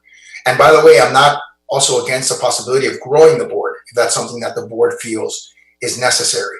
If we need to have more voices in the conversation, that's something that I'm completely open to. I don't know how many people have attended today in conjunction with how many board members there are, but I just want to express those two things. Okay, thank you very much. I totally encourage you to get someone else on the board. We're missing some important expertise, I think. send me anyone you think is someone I should be considering. Yes, I'll encourage those who are also on the watching from the public to send suggestions to the mayor. Patrick. Thanks, Amy. My final kind of question and point would be, we're a very evidence-based board. I would love to see any information that the city may have about other cities that have used this same type of restructuring and to show that this actually works in a positive way. I think that would, help us wrap our heads around why it's happening and at least give us some indication that this is a good move. I think that would be great if you had it.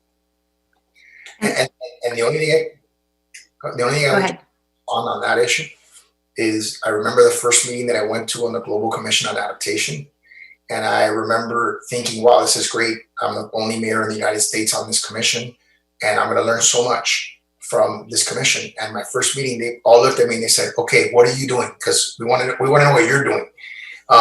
So oftentimes we are setting the model. We think that we're sort of maybe learning from another city or behind another city or another city on the planet, and we're actually the ones that are sort of trailblazing.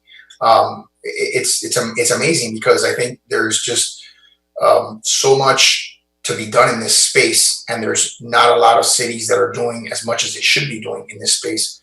And so I think that happens. I agree with you, Patrick, that I think we should always look at best practices and see what are other cities doing, because that could inform us. But it could be that other cities will be looking at us and saying, hey, we think that we should be doing it this way, because we see that Miami is actually progressing, and they're delivering on their resiliency agenda.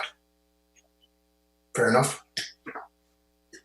Yeah, I would like to suggest that maybe, again, following on the evidence base, we do need to be able to evaluate whether this structural move is a good move. And there's a lot of projects that are ongoing, right, that are already ongoing, that the Resilience Office has committed staff, time to, and effort.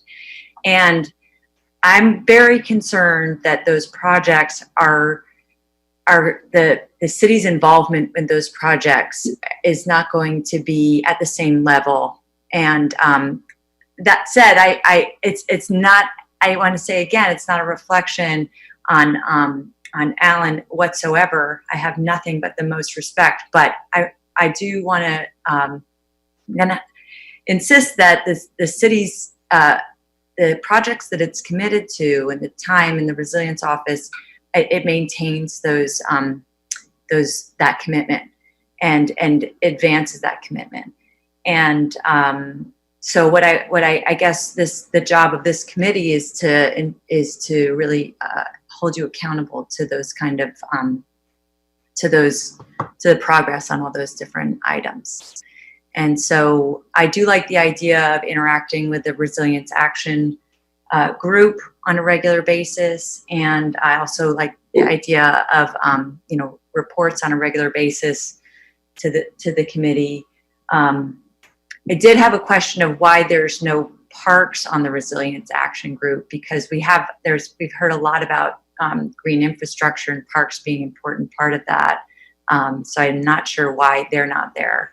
But I guess this will be an ongoing conversation. And you've heard from the public, and you've heard concerns from the committee. I think it's not clear that to anybody yet that this structural move is going to be without its costs and without its without setbacks. So I guess it will be an ongoing conversation. Madam Chair, just clarification. The Director of Parks and Recreation Department is a member of the Resilient Action Group. I think it must have been an omission on the TO. Okay, I didn't see it on the structural on your organizational chart. Yeah, it was an omission. Okay. Oh yeah. Okay. Please. Yes. Madam Chair, there's any projects that you feel you want to make sure that are not derailed, that you can email me on, yes. That you want me to make sure are not derailed or keep an eye on, I'd be happy. I'd be happy. Yes.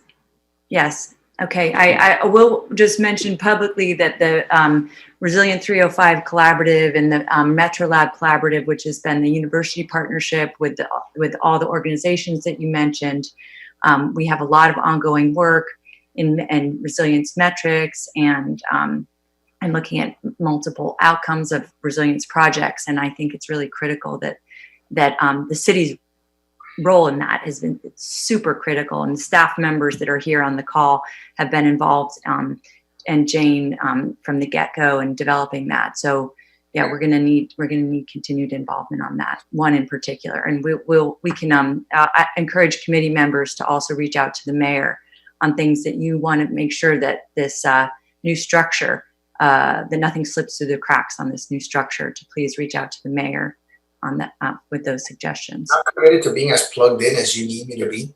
If you need me to come to every meeting of this committee, I'll come. I said that a few, meetings. I've been to a few of the meetings, and I've said that, multiple times. I'll be as plugged in as you need me to be. I can assure you that our manager will be as plugged in as you need us to be. In other words, this is important. This is not something like where you say, well, Mayor, I know you're really busy, so don't worry about it. No, there's nothing for me to be busier than doing this, essentially. And so, if as plugged in as I need to be, that you need me to be, because I also want to know, I want continual updates on these projects.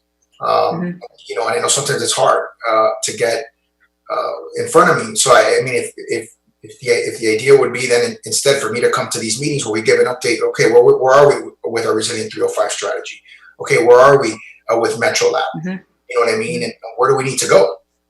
And do we need resources? And do we need, what do you need from us? You know what I mean? So that it's elevated to my level, and I'm pushing on Art and pushing on everybody else as well. Great. Thank you very much. Okay. I'd like to thank Art Noriega, Mayor Francis Suarez, and Alan Dodd for their discussion and willingness to appear before the committee, and look forward to continued conversations on this topic. Thank you. I'm going to ask that now we move on to the next item, which is we're behind schedule by quite some time, and I appreciate your patience, but I believe this is one of the real critical issue for this committee to address. So our next item on the agenda is a discussion of U.S. Army Corps of Engineers Back Bay study, and I know that I believe Alan Dodd has some updates for us on that. Alan? Oh, hi. Yeah, sorry, it just took me a little while. We did send out the slide packet that was used during the public meeting with the City Commission last month. And instead of going through all those slides, for sake of time, what I'd like to do is just very quickly go through the features that are in the USACE Back Bay study and the key decision points as the project is moving forward. So this is something that's been going on for about 18 months now. It began in October of 2018, and it's a federal study to look at how to reduce damage from storm surge. So it's I might just need an appointment. It is designed to reduce the damages associated with the 1% probability of storm surge through the year 2079, which is 50 years from today. So we began with a series of public meetings that had a lot of involvement with the county, Miami-Dade County Office of Resilience, as the lead agent, or what they call the local sponsor, putting together the plan. They developed a series of alternatives and different arrays of alternatives in order to see what features would create the best benefits for the county. And they quickly discovered that they couldn't go and cover the entire county. So they looked at socioeconomic indices and a number of other ways to figure where are the most critical areas that they need to provide this type of protection, which would necked it down to 7 areas within the county. And I'll focus the rest of it on what was being proposed in the city of Miami when they came out with the draft report on June 5th. The report proposes a $4.6 billion project that has a cost benefit ratio of 9.7. And I'm sorry, 9.4. Okay, the main features in it from a structural point of view are to construct a surge barrier at the mouth of the Miami River that would have, along with a gate that would close, a sector gate, a pump station to allow to pass water over the walls and the gate when it is closed, and backup generators and power. There would be two flood walls constructed to provide protection on either side, north or south of that surge barrier. That would be constructed on the south side. The flood wall would start at the Miami River and go down to Southeast 15th Road, and would be constructed just off of the current shoreline, approximately 50 feet off of the current shoreline to an elevation of 15 feet NAVD. North of the Miami River, they would also be constructing a flood wall. However, it would be along Biscayne Boulevard up to just north of the 395 where it is right now. That would be to a height of 13.4 feet NAVD. And I need to remind everybody that the Bay Walk is currently constructed to around an elevation of 4 feet NAVD. So the wall would be rising somewhere between 8 to 10 feet above the current elevations in order to provide that protection against a 1% probability storm surge event.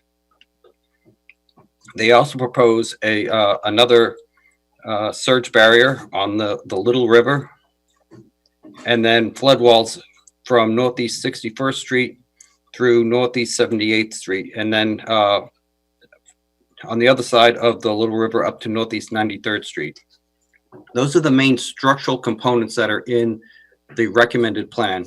They also have non-structural measures that they're proposing, which includes flood proofing of a little over 6,000 private residences in the city, in the county, and within that, 681 are in the city of Miami, and that includes 390 that would be flood-proofed or elevated, and 291 that would be flood-proofed.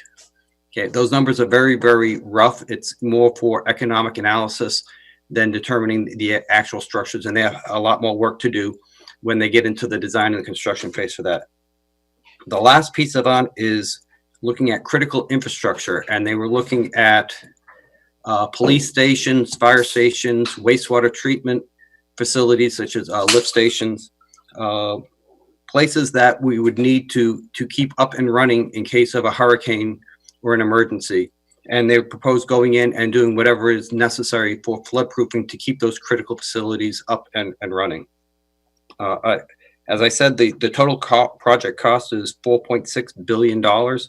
It's cost shared at 65%, 35% between the federal government and Miami-Dade County as the local sponsor, which means that the city and the county are really responsible for about $1.9 billion of the cost, of which approximately $405 million of that would be associated with providing for lands, easements, and rights of way.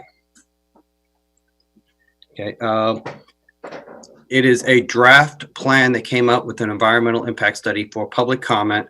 It was originally put out with a suspense to provide comments by the end of last month, or by the 19th of last month. The county did ask for an extension on it. They gave us an additional 30 days extension, which means that all comments have to be in by the 19th of August. And we have gotten a lot of feedback from other people, organizations, from the commissioner offices about some of the concerns that they do have with the proposed plan. Once they receive all those comments, the Corps will go through approximately a 2-month period to evaluate them, determine how they could adjust the plan, if they support those or not. And in October, they will start working towards what they call the NED plan, the National Economic Development Plan, which is when they agree on these are the final array of alternatives. This is the plan, and they will start trying to optimize those features to maximize the benefits that they get versus the cost of the project. As I said, right now we're at a benefit to cost ratio of 9.4. As they go through this optimization period over the next year, that number will change and adjust. Some features will be modified slightly. The height of the flood walls may be changed. The really what they're trying to do is come up with an economic number so that in September of 2021, they will bring a final report for the chief of engineers to sign, which then gets transmitted to Congress, where it'll await authorization and eventually congressional funding. So that's a very brief version, but I'd love to answer any questions you may have. Thanks, Alan. You also we also shared with the committee a draft resolution from the for the city commission, correct? And with some amendments to it. Can you talk about that? This is the way that the city commission is going to formally provide comment, correct? What the resolution has, I don't have it up here in front of me with the points on it, is they gave us guidance that they wanted us to incorporate in a letter to the Corps of Engineers. And a lot of that guidance dealt with, they wanted more natural and nature-based features to be included in the plan. They had concerns with where the flood walls would be located. Mm-hmm. And that definitely how we would integrate with the Baywalk. They do want the Baywalk to be an integral part of our waterfront. And so they had concerns about how that would happen. There was concerns about impacts to navigability, specifically dealing with the marinas that are located along the waterfront. But I think a big part of their concern really dealt with what it would look like, because the report is a very general concept of what it would be to come up with the economic costs associated with construction of those features. And it's very difficult to envision how it integrates with what we have right now and how it supports our communities along the waterfront. And my understanding is that that we had in our last committee meeting, we had a lot of comments, public comments about this topic. And I've circulated some letters to the committee from local organizations as well, raised issues about equity and building walls through neighborhoods that might create winners and losers. There's also some environmental concerns about the flood walls and their impacts. And then another issue that was raised, and I don't see it addressed in the city's resolution, was any impact on wastewater systems, which include both treatment plants and septic systems. So there was a pretty strong statement from community members regarding that, and it's not addressed, I don't think, in the Back Bay in the draft plan. No, it absolutely it did not capture everything in their resolution. But one of the things that they did say is they wanted us to reach out and do more engagement with the public, specifically with the DDA and other types of stakeholders. And if there are things that they didn't capture, like the wastewater treatment plant protection, to incorporate it in the letter. And that's why we really would like to get feedback from you all in particular. I know that many of you have been part of this process over the last year, so that we can incorporate those type of comments. So committee members, do you have specific things that you would like reflected in the letter that Alan is preparing for the U.S. Army Corps? Or is that going to the county or to the Army Corps, Alan? Our letter will be going straight to the Army Corps of Engineers. Okay. Okay, so committee members.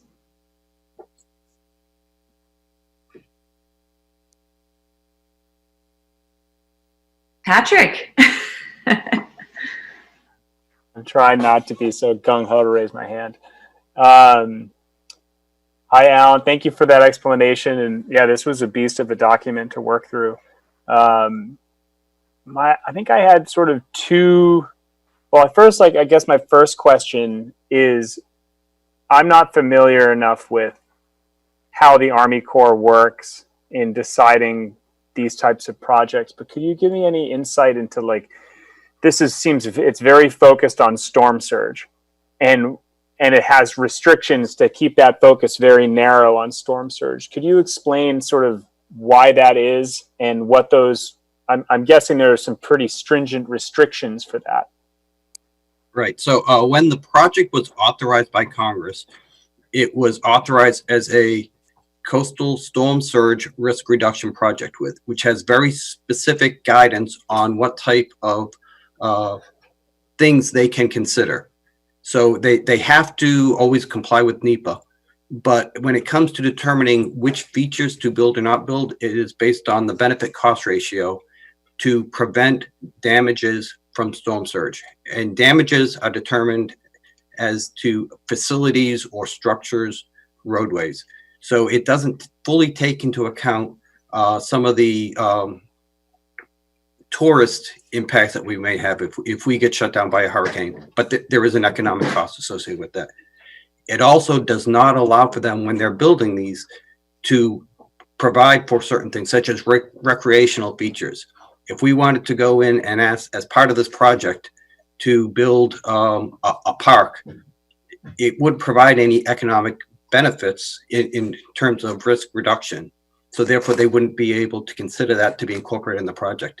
And that's where the concept of betterments and a locally preferred plan can come into play, because we will want them to, when they're building these, if it's going to touch our baywalk, to include that in the construction, even though they can't pay for it as part of the project. We could pay for the difference in the cost as it integrates with our baywalk. And so that's why it's understanding what they can build and what they can't build. And we come up with a locally preferred plan to fill the gap between the two. So thank you for clarifying that. I think that's important for the committee to think about is when offering recommendations. It seems like this project has to have a very like focused thing in terms of doing projects that have the highest return on investment for protecting people and assets. What I didn't understand with respect to that, and on their slides in one of their presentations and they were explaining what's authorized and what is not authorized. They said not authorized are improvements to reduced rainfall, stormwater, flooding. And I had a really hard time. I don't really understand that. If the scope of the project is to do infrastructure improvements that have the highest return on an investment to reduce damage and increase safety for storm surge, why would you ignore rain when rain is arguably the major factor in when we have storms? And so I was a little confused with looking at the document that there was very little discussion about the unique correlation in South Florida between storm surge, tide, groundwater level, and rain, because they all seem to be very intimately connected in a very unique way with limestone and how much rain we get.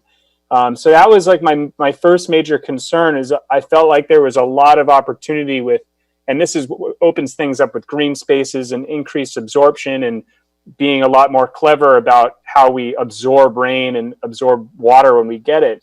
Looking at this strictly from a storm surge lens and ignoring rain seems incredibly farsighted to me for something like this. And I'm curious what your thoughts are on that. Again, it goes back to that congressional direction that they received and what they can and cannot look at. Now, as they're doing the formulation of the features, they do have to take into account that if it will negatively impact our local stormwater system. Okay, and it will probably require some modifications to outfalls and possibly even pump stations, depending on how the features interact. And they would have to make up for that. But it does not allow them to go in and look to redesign and rebuild a local stormwater system. It's only going to look at those things that are necessary to construct the features that are proposed to deal with the storm surge itself. The plan does take into account the sea level rise projection, using a USACE high curve for sea level rise, which is good for us. But it is not designed to mitigate for the impacts of sea level rise for the entire county. It is only to deal with the impacts from storm surge itself. I guess sort of what I wasn't really seeing, we've talked a lot about this committee, and it's something we talk very frequently about in Miami in general. This idea that Miami is very unique with our porous limestone, and that we can't combat sea level rise in the same ways that other places can. But a lot of the proposed infrastructure in this seems to be very similar to what other types of strategies that are used. And I'm not a hydrologist. My background is in marine physics, so it's a little bit different. But I didn't really understand that. My understanding was that if we put sea gates in front of canals and such, and sea level rises, now whether that's from sea level rise or it's from storm surge, aren't we going to have water flowing through our porous limestone and flooding the back areas anyway? That was something I didn't really see a lot of discussion about, that unique geological features in the report. They do recognize the nature of the porous limestone, and if you read in the description of the flood walls, it recognizes the need to put a cutoff wall below that. So it is only like 1 or 2 sentences in the entire report, and it's deep buried in the structural part of the engineering analysis that talks about cutoff walls, but it does recognize that exact threat that you're talking about. And that would be necessary whether you're talking at the surge barrier or the flood walls, to provide a relatively impervious barrier to prevent surge from coming through and flooding the areas behind it. It's kind of interesting when you look at the plan. They need to account for water movement in both directions at the surge barriers. So those pump stations will allow them to take all that rainwater that you're talking about, plus the normal flow coming down the Miami River, and still get it out into the bay, but also to make sure that increased hydrostatic pressure from the ocean doesn't just push underneath and then go up the river, because that's where the benefits are coming from. It's really all of the avoided damages up the Miami River. Renato Borges. Yes, hi, Alan. I think this is one of those moments where integrated design process becomes very important, right? So how you would then orchestrate the design of the flood barrier with the improvement of the Baywalk and all kinds of other systems throughout the city. I mean, they have a line going down Brickell Avenue where one could imagine, if it's just engineered for storm surge without any aesthetics, that it could be detrimental. But we also know that there are flood barriers that are made out of laminated glass, and that you could have transparency, and you could integrate all kinds of other features into these things. Now, I understand, Alan, that right now when they finish this report, there's still a long process for them to get into detailed design and for our community to have influence in the detailing of the design. And hopefully by that time, the storm water master plan in the city is more advanced, and you can start to sort of integrate ideas from our stormwater master plan with this strategy for storm surge, primarily from the Army Corps, and start to separate and hopefully, through budgeting and through collaboration, be able to have solutions that are more integrated, and it doesn't just become a flood barrier, but it becomes something aesthetically and urbanistically and more effective. Like you see the Dutch doing. The Dutch don't just build a bridge; they build a bridge that does 3 or 4 different functions. So it's an opportunity for that, and I think that it will be up to the city and the county to take leadership in making sure that the Army Corps makes it as localized as possible, and solves all these concerns of losing the view of the water.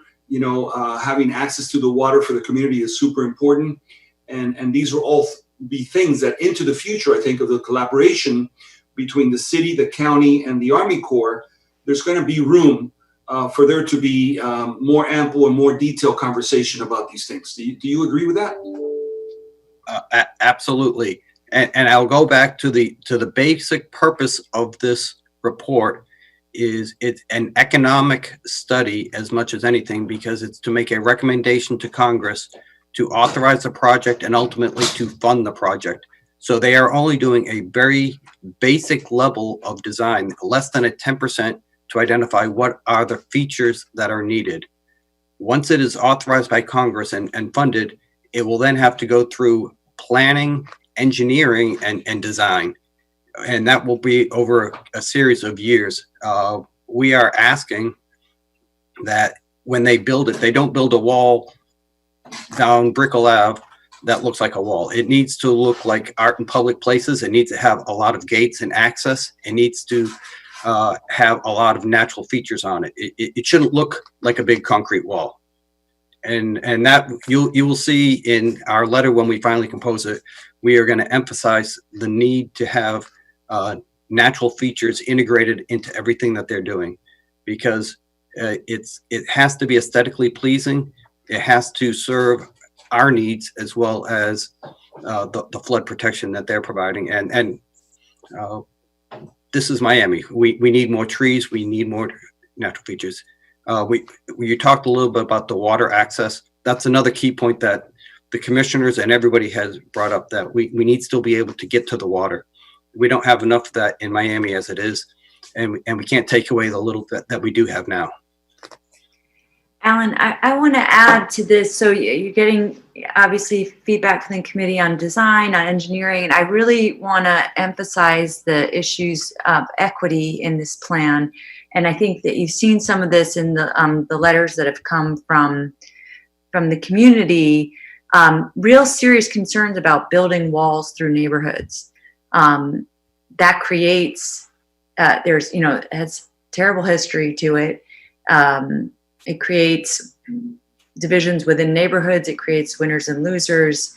And I'm not seeing in the plan, I'm not convinced from the plan that they have done a real complete analysis about what the impacts of this plan are on vulnerable communities, and that they're investing in ways that are fair. And I think you heard that from the community partners as well. And, that really just speaks to this question of, that resilience is also about protecting vulnerable communities in our city, not just, having design features are important, engineering features are important, but the people-centered component of this is, I think it needs to be much more convincing. I would agree with you. Their initial estimate is 681 private residences, single-family residences that would be either elevated or flood-proofed. I think as we get into doing more of an analysis, it's probably a much higher number, and we would want the ability within this project to reach out and be able to help those people as well. But we don't know exactly what houses those are right now. Yeah, we need to know that, I think. Right, but based on the numbers, their initial assessment based on LIDAR data and some other stuff, they came up with what I think is a low number. And we are going to encourage them to really relook that part of the project, that the non-structural measures, which are the ones that really can go out and help single-family homes. Right. And also I would say that we need to know where those homes are, because if it's only benefiting certain members of our community and not the most vulnerable, it's not a plan that I think I don't support personally. And that is, right now, it is based on some parametric numbers. We don't have exact addresses what they are, and they can't tell us exactly where they are. So we need to make sure we have the mechanisms in place as we do get through that analysis to address them. And there may be some that need to be incorporated within that locally preferred plan that don't fit strictly within their guidelines. But this will be one piece of a much bigger program in order to really help out every house that needs it. Right. Well, I would like to see that, reflected in the letter also, and I'm happy to help provide any kind of, text you need for that. So please don't hesitate. No, thank you. Anyone else from the committee? Just to point out that it's a matter of process, I think. The detail issues, Amy, that you're suggesting are super important, which they are, I think will come later. What we have to make sure is that the letters that are being written inform the design criteria that the Army Corps is going to be designing from. The Army Corps, works from design criteria at this point more than from, actual sketches and detailed solutions. So I think that all these things that are being put into the record from the letter that the Clio Institute and the Waterkeeper Group and the Miami Foundation have put together, they're vital, to inform that process, right? To kind of make it localized. But I'm just, sort of saying that from a design process point of view, we need to follow this. We need to follow this way into the future. This is like a marathon. This is not a sprint. The way the Army Corps works, until they get the congressional funding done, they're not gonna go and decide which are the homes that get adapted, which are the neighborhoods that get adapted. I mean, that gets into the micro level of the process. So I think we need to be vigilant and patient and stay involved in the process. But my understanding, talking also to Jim Murley, is again that this is a long-term process. The county is very involved. Alan is going to be very hands-on, and we as a committee just have to be paying attention and making sure that they stay, understanding these sort of design criteria aspects of what we want to make sure that they design into. Right. Thank you for that point, Patrick. Sort of reiterating some of, I think, the points that Alan, you already have in the recommendations relating to natural systems. One thing that sort of struck me from reading the document was that there were a lot of recognized and negative environmental impacts, but there was into my opinion, very little environmental mitigation efforts, including natural systems. When I dug around the Army Corps' website, they had a FAQ section, and one thing it was saying that one of the reasons that there weren't so many natural systems proposed was that they couldn't economically justify those strategies as compared to gray infrastructure. And I found that a little strange because there is peer-reviewed research that looks precisely at this about green infrastructure versus gray infrastructure from an economic point of view. So I think it's important to I would have liked to see a little bit more substance in that discussion. And what they did propose, the mangroves down in Cutler Bay, seemed very sort of disconnected from a lot of the rest of the work, and it seemed almost like an afterthought. And then just like sort of their explanation as to why there weren't really more site-specific natural system projects was really left me personally feeling very unsatisfied with the explanation and the depth at which they kind of went into the analysis. So I'm happy to pass along, there's two papers in particular that I think would be good, that one in New England, one was in the Gulf of Mexico, but that kind of more rigorous economic analysis between, coral reefs is one thing that comes up, but really taking a deeper dive into that, I think, would be, if they end up finding, hey, this doesn't make sense from an economic point of view, like that's fine. But I think we need to see that. Simply just saying, we didn't choose any sites to do this and we're not doing it. Yeah, that's not enough for me, I don't think. I do not know. And to be honest, I doubt that they will release all of the backup economic analysis as they were doing the comparison of alternatives.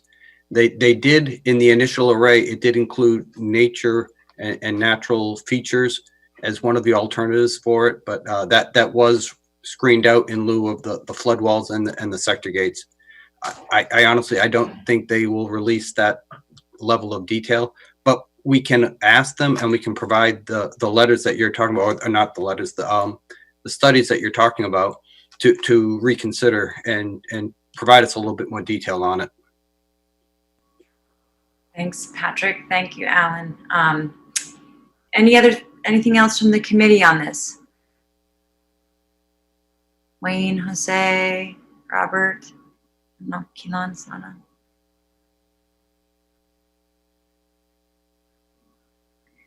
Okay, thank you very much, everyone, and thank you, Alan. Look forward to, I really like the way Ronaldo Borges put it. This is a marathon, and this committee's really got to be involved in making sure that as this moves forward, that it is in a way that is consistent with the way that our community wants to see this happen.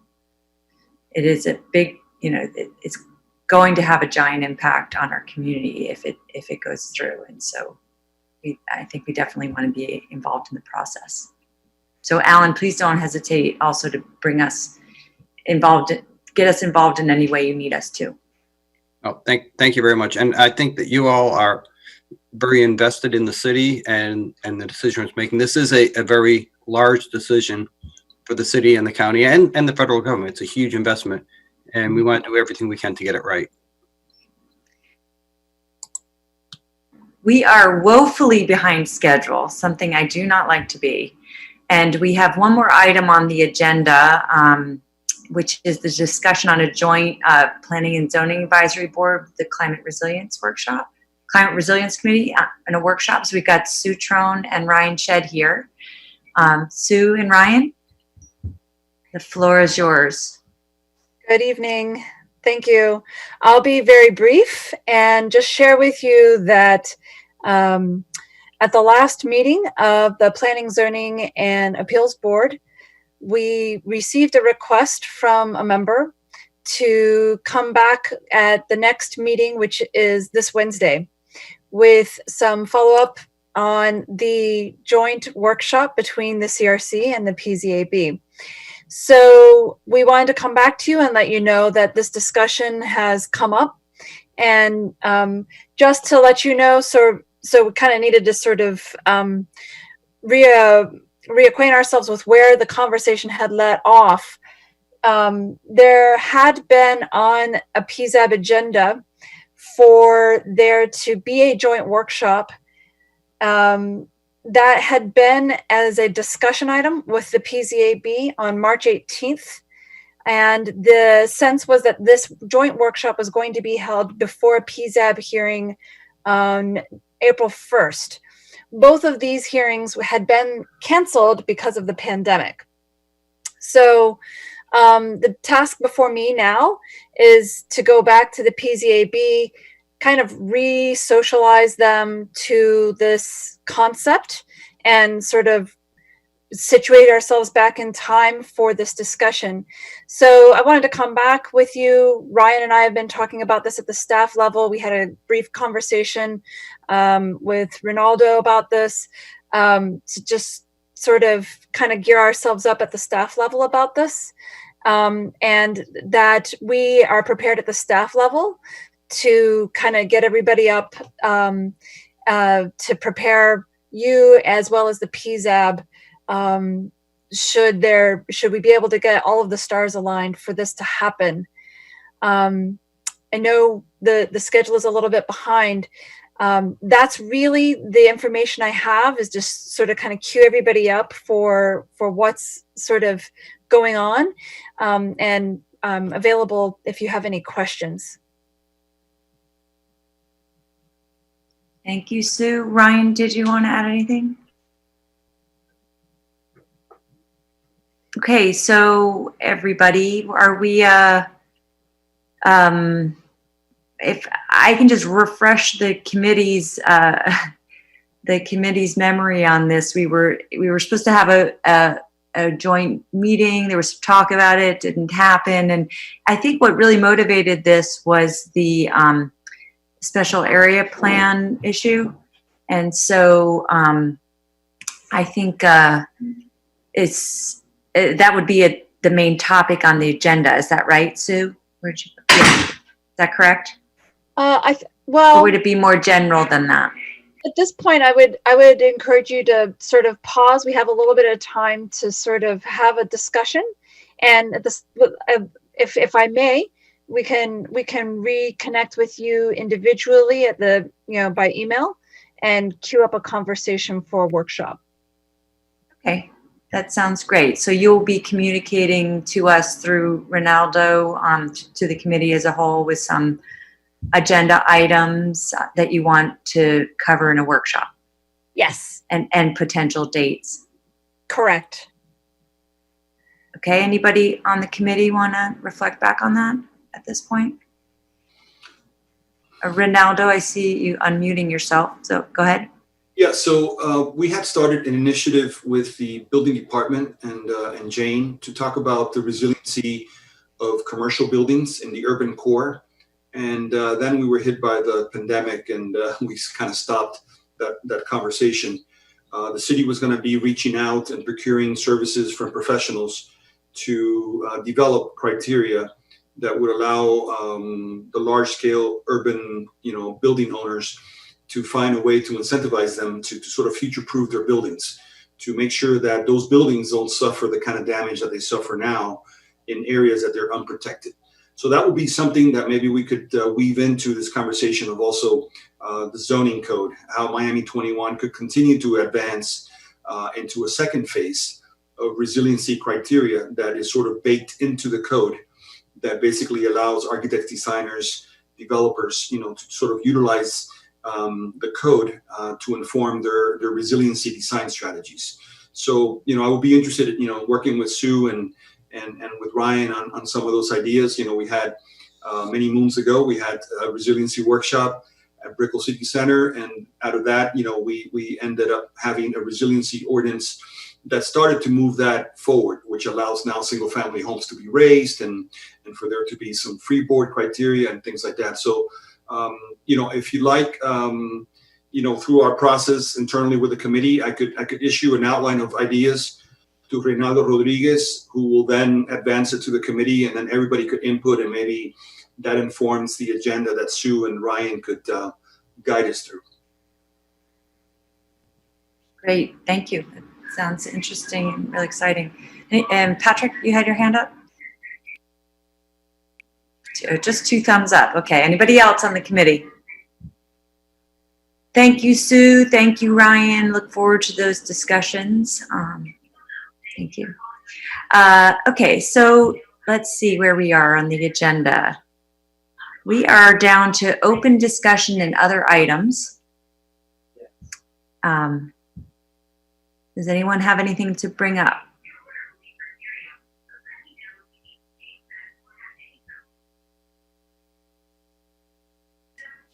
Okay, so nothing from the committee. We have a second public comment period. I think we've dealt with most of the comments, unless Reynaldo, is there anything that came up on the podium or in written comments that we need to address? Well, we have nothing. Let the written.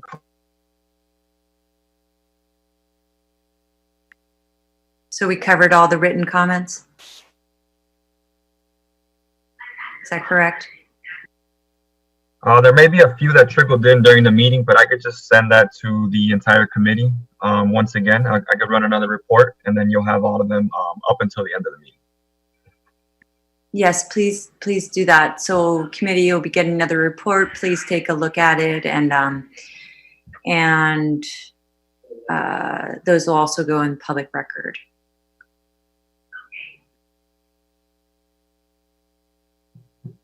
Patrick.